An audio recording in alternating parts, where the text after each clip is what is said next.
وأصحابه الكرام وإلى أرواح مشايخنا ومعلمينا وذوي الحقوق علينا وخصوصا إلى صاحب الكتاب الإمام الشيخ الإسلام حجة الإمام سيد الحبيب عبد الله بن علوي الحدث الحضرمي الشافعي وسائر سادتنا والصديقيون. الفاتحة. أعوذ بالله من الشيطان الرجيم. بسم الله الرحمن الرحيم. الحمد لله رب العالمين الرحمن الرحيم مالك يوم الدين إياك نعبد وإياك نستعين اهدنا الصراط المستقيم صراط الذين أنعمت عليهم غير المغضوب عليهم ولا الضالين آمين يا رب العالمين.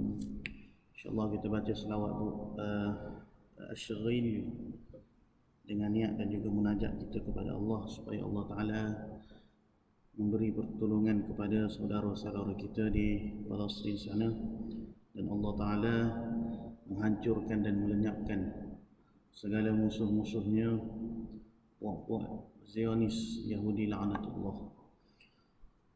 Allahumma salli ala sayyidina Muhammad wa ashghili adh-dhalimin bil-dhalimin.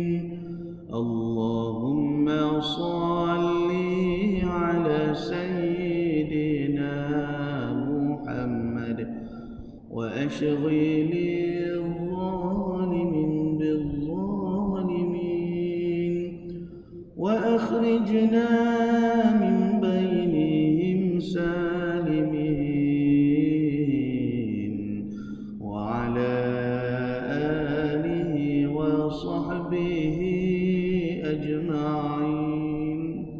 Allahumma salli ala sayyidina Muhammad wa ashghili adh-dhalimin bil-dhalimin.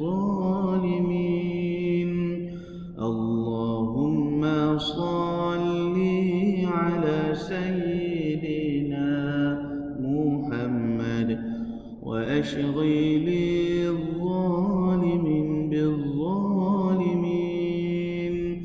wa akhrijna min bainihim salimin wa ala alihi wa sahbihi ajma'in. Allahumma salli ala sayyidina Muhammad wa ashghili adh-dhalimin bil-dhalimin.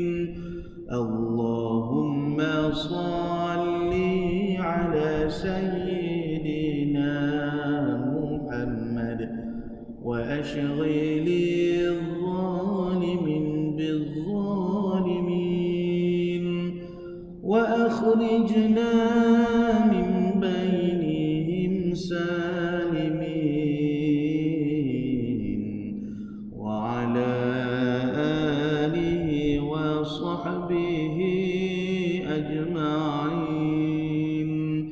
Sallallahu rabbuna ala nuril mubin Ahmad al-Mustafa sayyidil mursalin. Sallallahu rabbuna ala nuril mubin Ahmad al-Mustafa sayyidil mursalin wa ala alihi wa sahbihi ajma'in wa ala alihi wa sahbihi ajma'in. Alhamdulillahi rabbil alamin. Wassalatu wassalamu ala ashrafil anbiya'i wal mursalin wa ala alihi wa sahbihi ajma'in. Rabbi shrah li sadri wa yassir li amri wahlul 'uqdatam min lisani yafqahu qawli.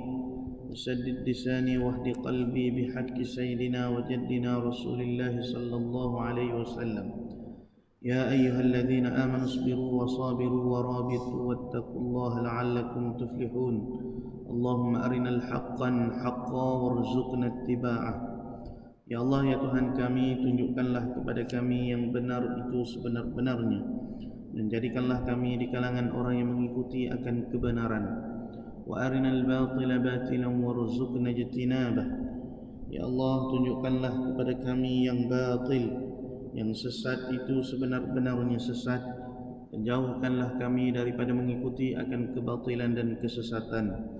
ربنا افتح بيننا وبين قومنا بالحق وأنت خير الفاتحين. إلهي أنت مقصودي ورضاك مطلوبي، أعطني محبتك ومعرفتك يا الله. نويت الاعتكاف في هذا المسجد سنة لله تعالى. نويت التعلم والتعليم والتذكر والتذكير والنفع والانتفاع والإفادة والاستفادة والحث على التمسك بكتاب الله وسنة رسول الله والدعاء إلى الهدى والدلالة على الخير ابتغاء وجه الله ومرضاته وثوابه وقربه سبحانه وتعالى. Para hadirin sidang jemaah yang dirahmati lagi diberkati oleh Allah Ta'ala sekalian, alhamdulillah, bersyukur kita kepada Allah kerana Allah Ta'ala masih lagi menggerakkan hati kita, memberi kepada kita kekuatan untuk melakukan ketaatan kepadanya. Allah Ta'ala masih gerakkan hati kita untuk hadir di masjid ini, dan Allah Ta'ala masih lagi memberikan nikmat iman, nikmat tauhid, nikmat keamanan kepada kita sehingga ke saat ini. Oleh sebab itu, janganlah kita sekali-kali lupa untuk mendoakan saudara-saudara kita yang telah diuji oleh Allah sehingga ke saat dan detik ini mereka masih bertarung mempertahankan tanah air mereka dan mengorbankan nyawa dan diri mereka sendiri semata-mata untuk berjihad di jalan Allah. Mudah-mudahan Allah Ta'ala memberi kemenangan yang segera buat umat Islam, dan Allah Ta'ala menghancurkan segala musuh-musuhnya yang telah melakukan kezaliman, kejahatan dan juga kerosakan di muka bumi ini. Allahumma amin.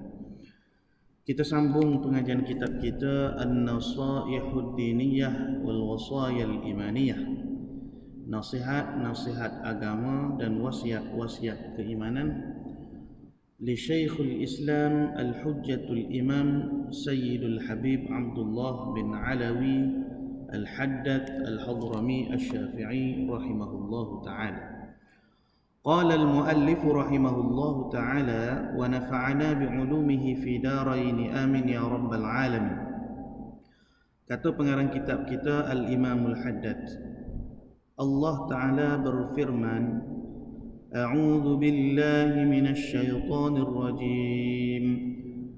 Ya ayyuhalladzina amanu la tulhikum amwalukum wala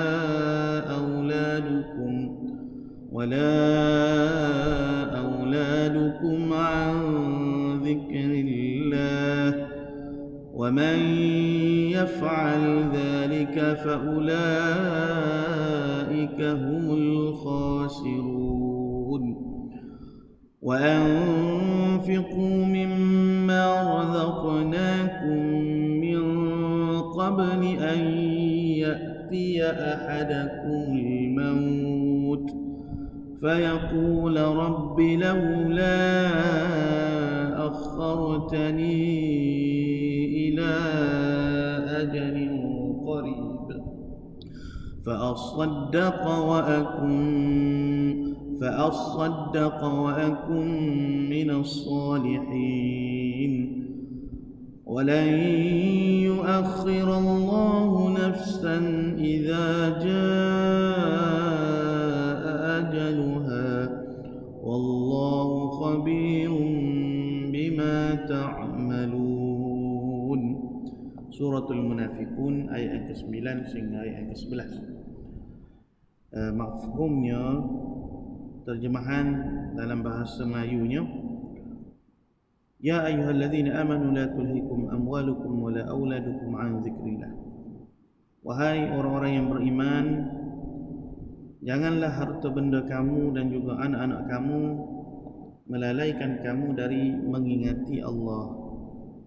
Wa man yaf'al dzalika fa ulaika humul khasirun.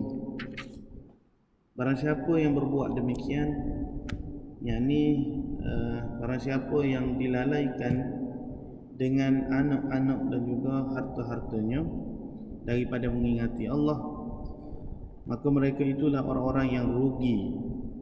Wa anfiqu mimma razaqnakum min qabli an ya'tiya ahadakumul maut. Dan belanjakanlah, berinfakkanlah sebahagian dari rezeki yang telah kami berikan kepada kamu, min qabli an ya'tiya ahadakumul maut, sebelum mana datangnya kematian menjemput seseorang di antara kamu. Fa yaqulu rabbi laula akhartani ila ajalin qarib, maka mereka pun berkata kepada Allah, ya Rabbi, wahai Tuhanku, laula akhartani ila ajalin qarib fa asaddaqa wa akum minas salihin. Mengapa tidak engkau berikan tangguh kepadaku barang sedikit waktu, yakni sedikit waktu yang lain. Kelak aku akan memberi sedekah dan aku akan menghimpun diriku ke dalam golongan orang-orang yang mengerjakan perbuatan yang baik. Wa akum minas salihin, nescaya aku menjadi orang yang saleh. Wa la yu'akhirullahu nafsan idza jaa ajaluha wallahu khabirun bima ta'malun. Dan Tuhan tiada akan memberi tangguh kepada sesuatu nyawa, sesuatu jiwa,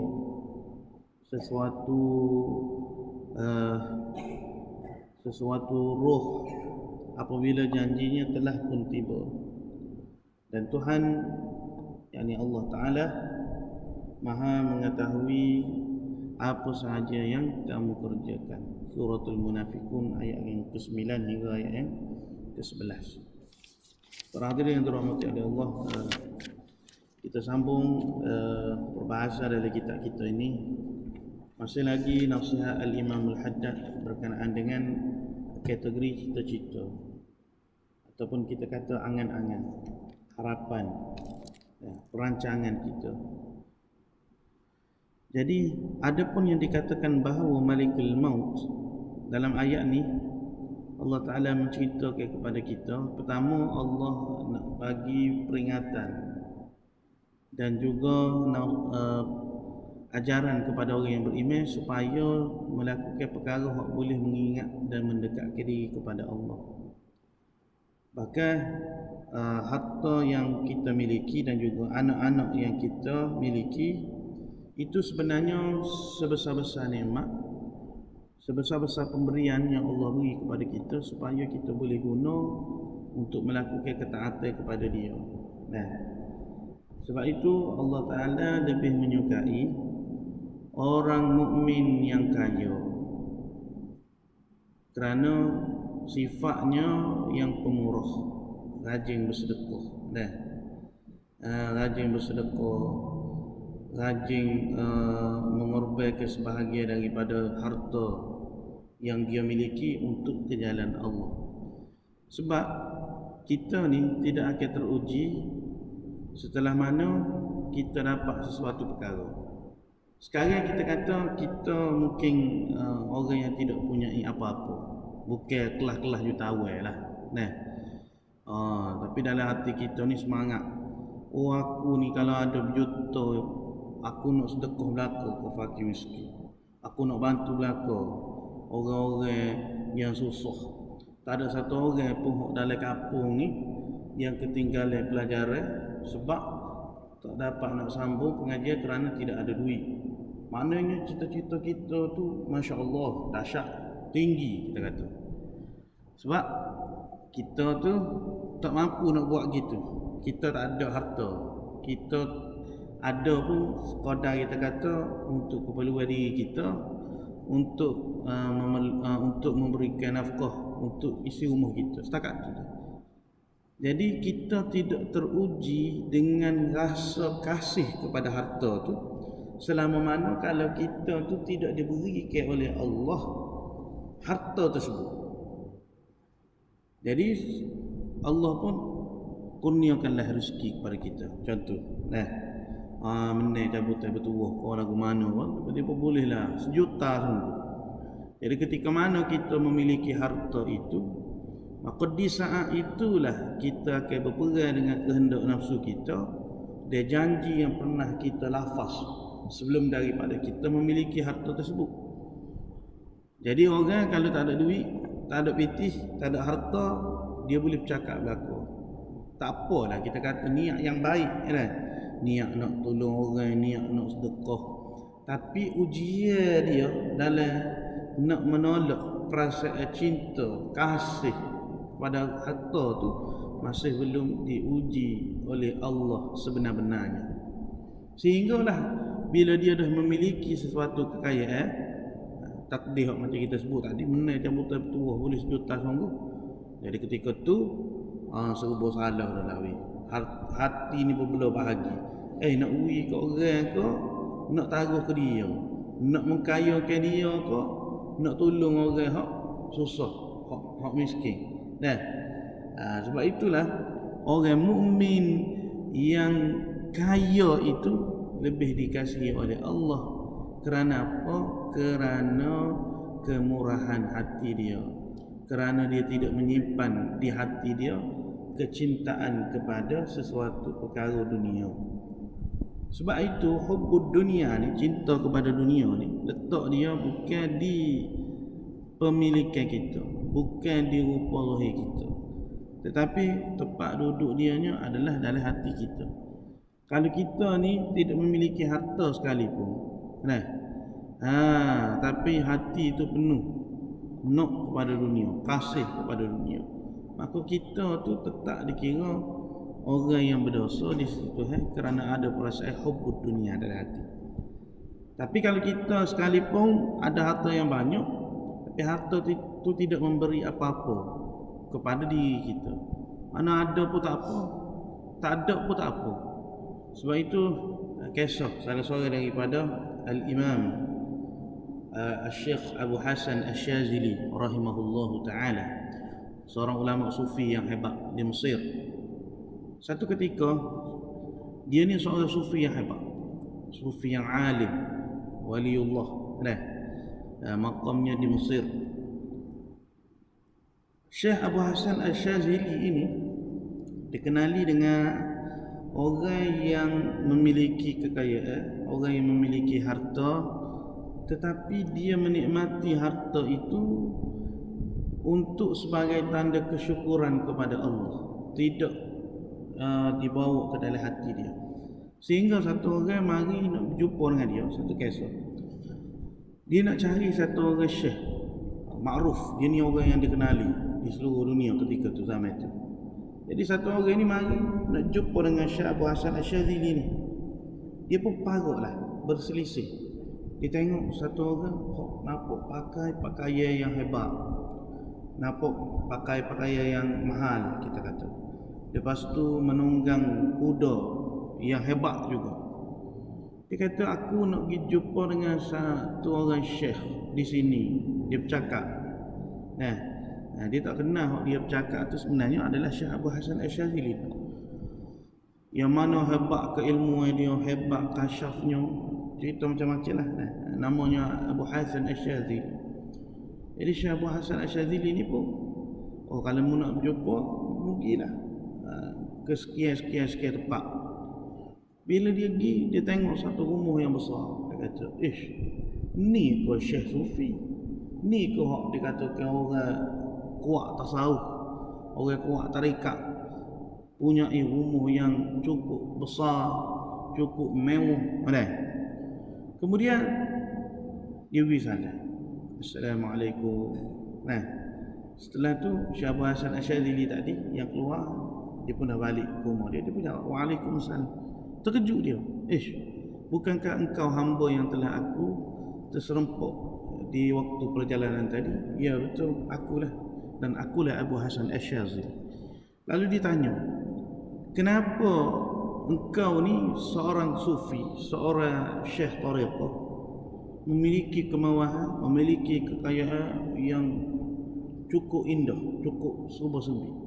Maka dia kata, Syekh Abu Hasan Asyazili kata, inilah bahagia nikmat Allah yang perlu kita syukuri dan kita sedari, lalu kita nikmati.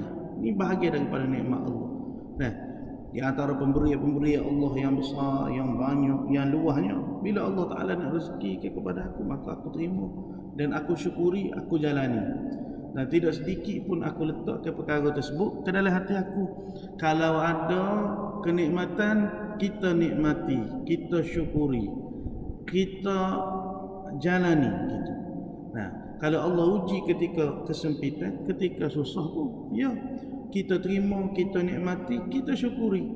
Tak kira sama ada Allah beri kepada kita nikmat, Allah beri kepada kita satu musibah, maka kedua-duanya kita kena syukuri dan kita nikmati perkara tersebut. Ini maknanya cara yang sebenar di dalam kita nak didik bagaimana hati kita dengan dunia. Maknanya dunia tu jangan diletakkan dalam hati sekali-kali. Masalahnya kita takut hilang dunia. Kita takut harta kita berkurangnya. Duk bila cukup kau tak cukup. Nama kau tak ada, kau tu tak ada. Kita ni banyak ambok lah nak payahnya. Bukan tuan-tuan mana ambok sendiri tu. Maknanya kita tu ujung bulan kat debar. Takut tak boleh nak makan, takut tak ada rezeki untuk anak isteri kita, debar. Padahal kalau kita tengok apa yang disebutkan oleh Imam Al-Ghazali rahimahullahu ta'ala di dalam kitab dia Minhajul Abidin dan sebagainya, bab tawakal kita kepada Tuhan. Allah ni tidak akan sekali-kali menzalimi hamba-hambanya. Bahkan Allah dah tetapkan rezeki yang mencukupi atas setiap manusia, atas diri kita. Hatta kita kata kumel ataupun kita kata semut yang hitam, ulat di dalam batu, Allah dah ada sediakan rezeki bagi mereka. Apatah lagi untuk kita. Jadi hak kita duduk bimbang, hak kita duduk rusing, sebenarnya adakah kita ni tak yakin, adakah kita ni tak berserah diri sepenuhnya, sebulat hati kita kepada Allah Ta'ala. Lepas tu kalau gitu tak perlu usaha, tak perlu ikhtiar ke? Ada. Usaha ikhtiar tu asbab musabbab dia panggil. Usaha, cari kerja. Jangan duduk saja, jangan duduk menganggur, duduk tunggu orang panggil ke apa? Mah jatuh daripada langit. Tak kena ubik, tak kena jatuh mah daripada langit. Maka kena usaha. Buatlah apa-apa sahaja pekerjaan yang kita kata hak boleh menghasilkan rezeki. Asbab musabbab tu. Maka di situ Allah akan mempermudahkan.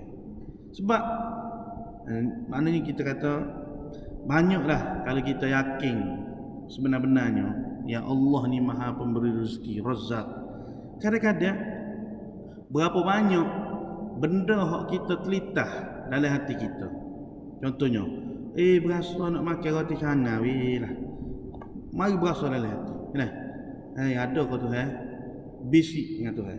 Ada ke roti canai? Contoh, sudah semayang. Mari ada orang jamu roti canai. Tadi baru teringat kata nak makan roti canai. Pasal apa dia hak memberi rezeki kepada kita? Kalau bukan Allah. Allah yang memberi rezeki. Asbab musabbab dia. Ada orang mari jamu kita, ada orang ajak kita dan sebagainya. Apa lagi? Terasa dahaga ni. Tak ada orang nak mari, contoh kita kata. Berasa begitu. Berapa banyak hak kita duk telitah dalam hati kita sebenarnya Allah beri. Hak tu hak kita kata kita telitah. Bahkan hak tak pernah kita telitah pun dalam hati kita, Tuhan tetap memberikan rezekinya kepada kita tidak putus-putus. Ni nyawa kita hak duduk bernafas sosek. saat demi saat, nafas demi saat. Kita berasa itu sebenarnya suatu rezeki, suatu pemberian, suatu anugerah, suatu nikmat hak Tuhan masih izin lagi untuk kita kita nikmati, kita kecapi, kita hidup, kita hirup udara yang segar. Boleh tarik nafas, hembus. Pernah bila berapa kali kita bernafas dengan udara yang Allah Ta'ala berikan? Maka itu juga pemberian Allah yang tidak putus-putus kepada diri kita. Baik. Jadi dalam ayat tadi, yang ni ayat yang kita dah baca dah pada pertemuan yang lepas lah. Maka Allah Ta'ala bagi peringatan kepada kita, anak-anak dan harta yang kita miliki itu dia panggil alat untuk menambahkan kebaikan kita, untuk menjadi orang yang laba di negeri akhirat. Kita tengok para sahabat radhiyallahu anhum ajma'in, bahkan Nabi SAW Nabi ni tidak ada satu harta pun yang dia tinggal kepada anak isteri dia setelah kewafatan. Bahkan Sayyidatina Aisyah radhiyallahu anha pernah menggadaikan baju besi Rasulullah SAW kepada satu orang Yahudi kerana untuk menguruskan kehidupan, kelangsungan kehidupan. Maknanya Rasulullah ni memang didik sungguh ahli keluarga dia tidak tinggal satu dirham ataupun satu dinar. Sebab dunia ini hanyalah kecil di telapak hati Rasulullah. Tak ada, memang tak ada. Begitu juga sahabat radhiyallahu anhum ajma'in. Dia sedar kita ni kadang-kadang tergoda. Ambolah maksudnya. Jadi kita akan diuji oleh Allah Ta'ala setelah mana kita memiliki perkara tersebut. Jadi kalau orang kaya, dia pula pemurah, murah hati sungguh, maknanya kecintaan dia kepada dunia tu sudah terhakis. Dia dah hapuskan kecintaan dia kepada dunia, sebab dia tidak ada rasa gapo-gapo tentang harta yang dia miliki. Baik. Jadi harta kita dan anak-anak kita tu sebenarnya aset kita. Anak yang soleh, kebanggaan kita. Bila kita mati, dia mendoakan kepada kita, dia buat kebaikan, berterusan pahala kepada kita. Tapi kalau anak tu menyebabkan kita ni jaga dia tu, dah lah tinggal kerja macam-macam lah, habis duit beratus-ratus tak kira lah, kita kata sayangnya kita kepada anak ni. Bahkan tidak ada satu orang pun yang ada naluri kemanusiaan dia tak sayang kerana dia sayang. Orang tek anak kita ni jangan mengamuk kita ni macam-macam. Jadi sayang kita kepada anak tu, adakah anak tu menyebabkan kita ni mendapat keuntungan di negeri akhirat ataupun sebaliknya? Sebab ada orang yang sayang dan cinta sangat kepada anak dia, termasuk isteri lah kita kata, akhirnya anak juga cabaran untuk dia dalam melakukan ketaatan, beribadat, mengaji, sembahyang dan sebagainya lah kita kata. Memang ujian daripada anak kita kecil sehingga anak kita besar. Bila dah besar tu dia dah ada dia dah reti buat pilihan dia sendiri. Dia deraka pula, na'udzubillah min zalik, kepada kita. Jadi cabaran. Kalau anak ni kalau tidak soleh, dia akan membawa musibah yang besar kepada ibu bapa dia. Tapi kalau anak tu anak yang soleh, insya-Allah. Kalau tidak di dunia ni kita menumpang mereka, insya-Allah di negeri akhirat pasti akan ada bahagia daripada mereka. Sebab itu kata Syekh Ali Jum'ah, bekas mufti bekas mufti dunia, mufti Mesir yang lepas, dia kata kepada seluruh risalah, surat kepada seluruh ibu-ibu di bumi Palestin. Apa dia kata? Bergembiralah kamu wahai ummahat, wahai ibu-ibu, kerana anak-anak kamu yang telah syahid di jalan Allah sedang melambai-lambai tangan kamu di syurga untuk diheret, untuk ditarik, untuk dipimpin tangan ibu-ibu mereka untuk sama-sama berada dalam syurga. Jadi anak yang syahid, syuhada rahimahumullah ajma'in, yang mati di bumi Palestin sana tu, mereka telah pun menikmati, sekarang ni sedang menikmati rasa sedap dan lazatnya berada di dalam syurga. Sebab orang yang mati syahid ni, Allah Ta'ala kata terus ke syurga tanpa hisab. Bahkan dalam Quran Allah sebut, وَلَا تَحْسَبَنَّ الَّذِينَ قُتِلُوا فِي سَبِيلِ اللَّهِ أَمْوَاتٍ. Jangan kali-kali kamu menyangka orang yang mati di jalan Allah Ta'ala itu mati. Bal ahya, bahkan mereka itu hidup, inda rabbihim yurzakun, di sisi Tuhan mereka mendapat rezeki. Jadi berbahagialah penduduk-penduduk Palestin, saudara-saudara kita di Gaza, kerana mereka telah pun menyahut sebahagian daripada tuntutan fardu kifayah, berjihad di jalan Allah, berjihad mempertahankan tanah air mereka, lalu mereka dijanjikan syurga yang mana di dalamnya penuh kenikmatan demi kenikmatan.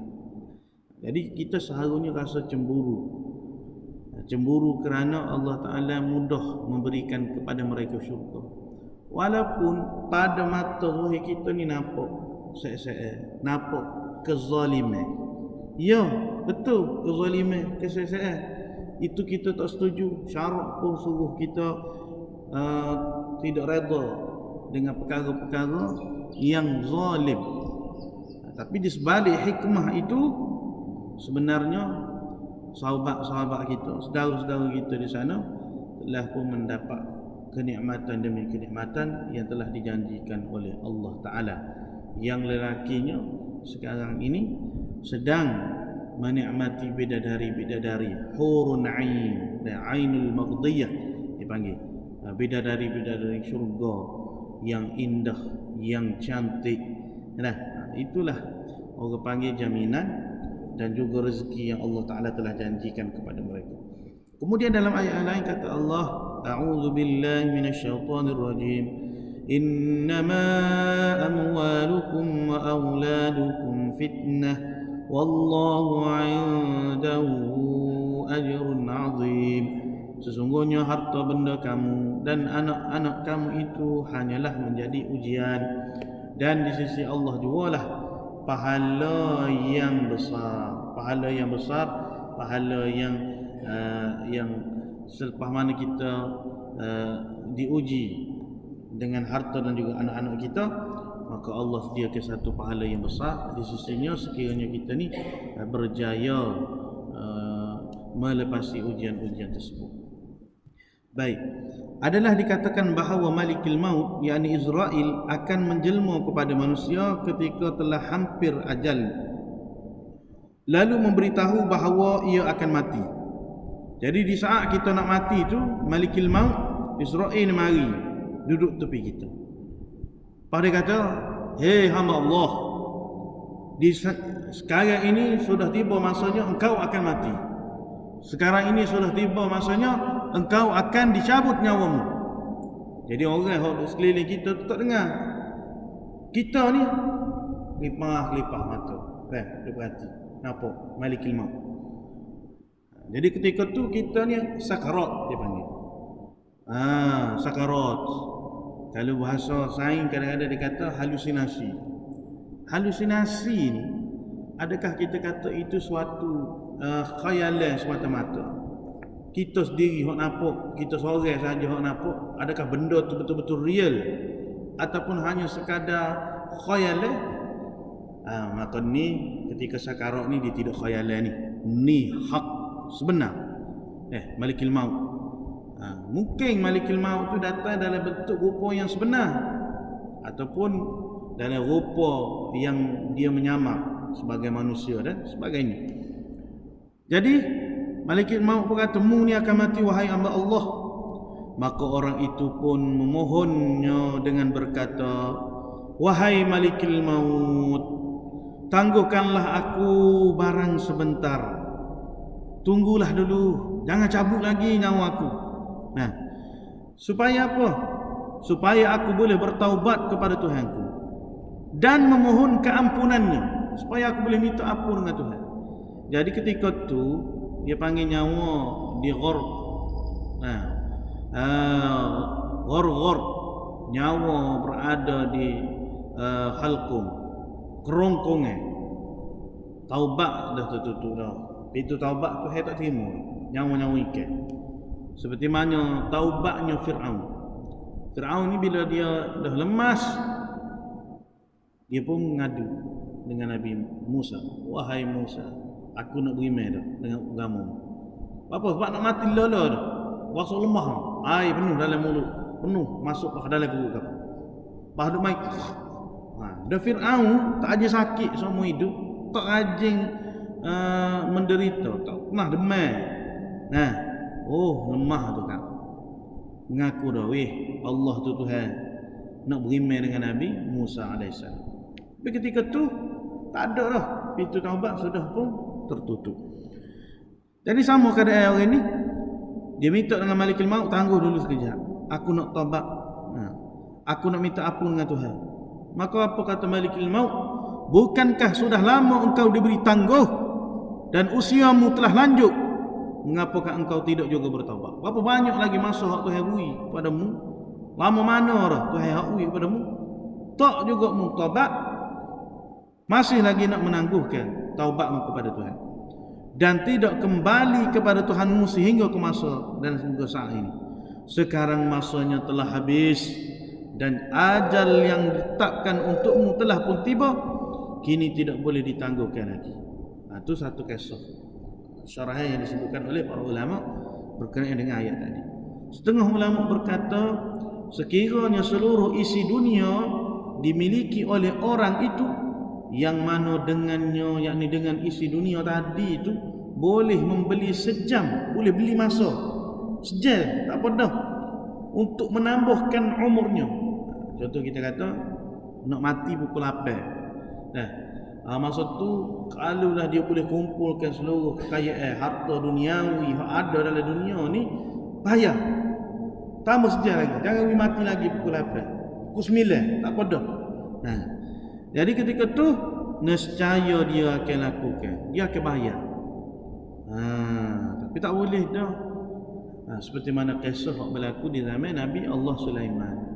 Nabi Allah Sulaiman ni anak kepada Nabi Daud alaihissalam. Sehingga sananya di mana? Di bumi Palestin lah.